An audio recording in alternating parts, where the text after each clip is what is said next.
Hal inilah yang menjadi dalang utama ketiga kenapa Respak gagal. Walaupun begitu tampaknya tak perlu khawatir karena kekalahan ini bukanlah kekalahan akhir. Justru ini semua adalah hasil kemenangan yang utama karena Respak berhasil menunjukkan wajah yang lebih baik serta Respak menampilkan permainan yang seimbang ke depannya. Kekalahan ini justru adalah sebuah langkah untuk mengoreksi tim di mana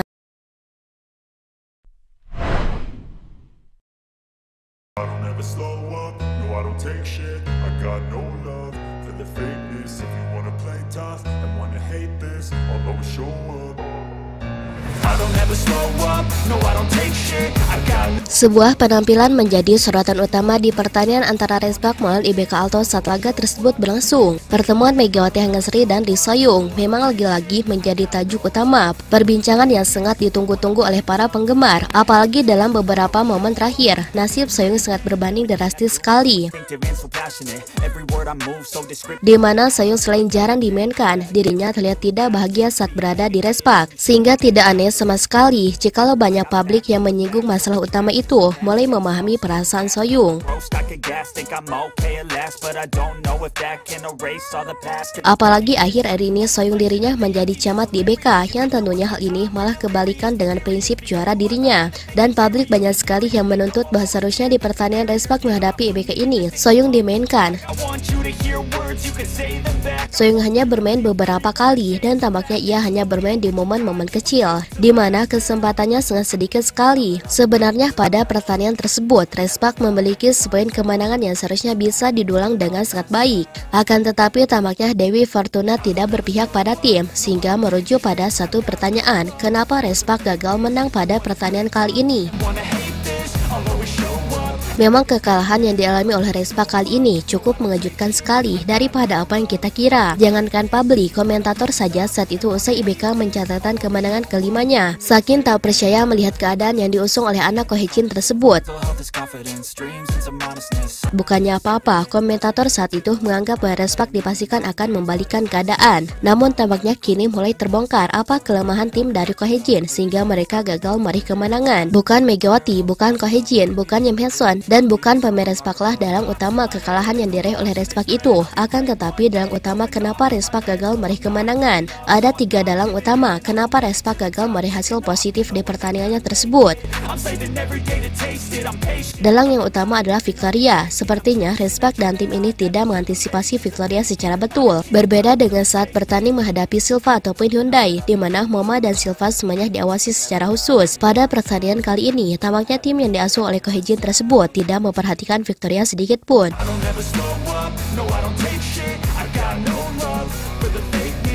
Justru dalam momennya tersebut, sepertinya Ko Hee-jin jauh lebih fokus pada bagaimana cara menembus pertahanan IBK. Hal itu membuat tim tidak fokus ke cara untuk menghentikan Victoria, sehingga hal ini membuat Respak sangat kewalahan sendiri. Dan ini adalah dalang utama kenapa Respak gagal menang karena tidak mencermati cara bermain Victoria secara utuh. Bukannya apa-apa, ketika pertemuan pertama tampaknya Victoria bermain tidak baik sekali di atas lapangan, di mana dirinya kurang maksimal sehingga ia beberapa kali gagal meraih kemenangan dalam pertandingan terakhir. Akan tetapi wajah yang berbeda dan kemampuan yang melebihi Moma dan Silva membuat para pemain Respak semuanya kaget tak percaya. Karena Ko Hee-jin lebih fokus ke bagaimana menghancurkan pertahanan IBK ketimbang menghentikan Victoria, seperti melawan Moma ataupun melawan Silva, sehingga kejadian ini membuat dalang utama kedua pun menjadi masalah yang berentetan. Akibat tidak terlalu memperhatikan Victoria ini, para pemain Respak banyak yang error, terutama lini pertahanan yang tidak kompak ketika melawan Silva ataupun Moma. Mungkin para pemain Respak semuanya sudah tahu tentang bagaimana cara menghentikan mereka berdua dari mulai segi pergerakan, kekuatan, spek, sampai dengan cara bloker. Akan tetapi tampaknya situasi itu sangat berbanding drastis sekali ketika Respak menghadapi Victoria tersebut. Respak alih-alih mengetahui secara pasti karakter Victoria yang baru bangkit, tim Ko Hee-jin mendadak parno dan seperti banyak ngelamun sehingga defense-nya tidak maksimal, dan Ko Hee-jin beberapa kali tak bisa menangkis fakta bahwa error dan kesalahan defensif menjadi dalang kedua kekalahan yang diraih oleh Respak.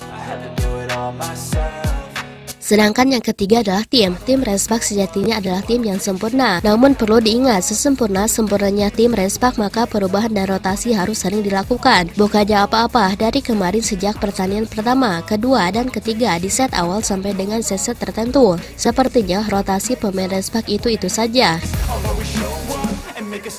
Justru kali ini Ko Hye-jin seperti kehilangan variatifnya tertentu, tidak seperti pelatih IBK yang mau merombak skuad utama dalam memainkan tim. Pelatih IBK sampai mencadangkan Soyoung walaupun kelihatannya hebat demi memberikan dampak perubahan tertentu sehingga pelatih IBK bisa menciptakan wajah yang baru dalam mengatur permainannya satu sama lain, dan hal inilah yang membuat wajah baru mampu ditunjukkan oleh pelatih IBK tersebut. Bukannya apa-apa, secara garis besar jika tidak ada strategis variatif dari Ko Hye-jin, maka lawan akan mengetahui kemampuan Respak dan akan tahu cara menghentikannya karena lawan-lawan tidak pernah tidur. Mereka akan mencoba cara menghentikan Mega, Bukilis, dan Pyo Seung-ju.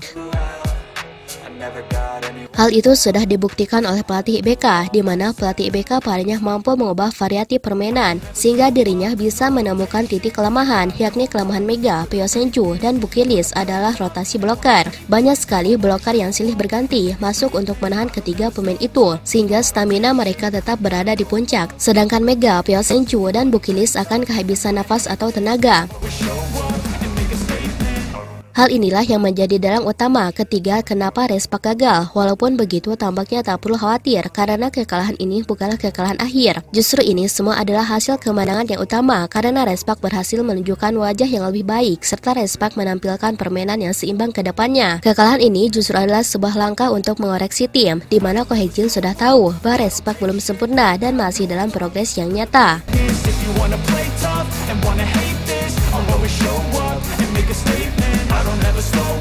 No, I don't take shit, I got no love for the fakeness. If you wanna play tough and wanna hate this, I'll always show up and make a statement. Everything I do so instinctive and so passionate. Every word I move so descriptive like an adjective. I got a vendetta against people who patented being negative when you should be getting after it. I got facts over tracks, this and that. Spitting slow, spitting fast. I could roast, I could gas. Think I'm okay at last, but I don't know if that can erase all the past. And the pettiness, a reflection of the emptiness. Hilarious, you think you're worth my time, you're delirious, mysterious. Nah, setelah Sobat Voli mengetahui itu semua, bagaimana tanggapan Sobat Voli mengenai Mega dalam pembahasan kali ini? Silahkan tulis pendapatnya dan komentarnya masing-masing di kolom komentar, baik itu positif ataupun negatif. Yang penting kritikan dan saran membangun, tapi jangan berlebihan.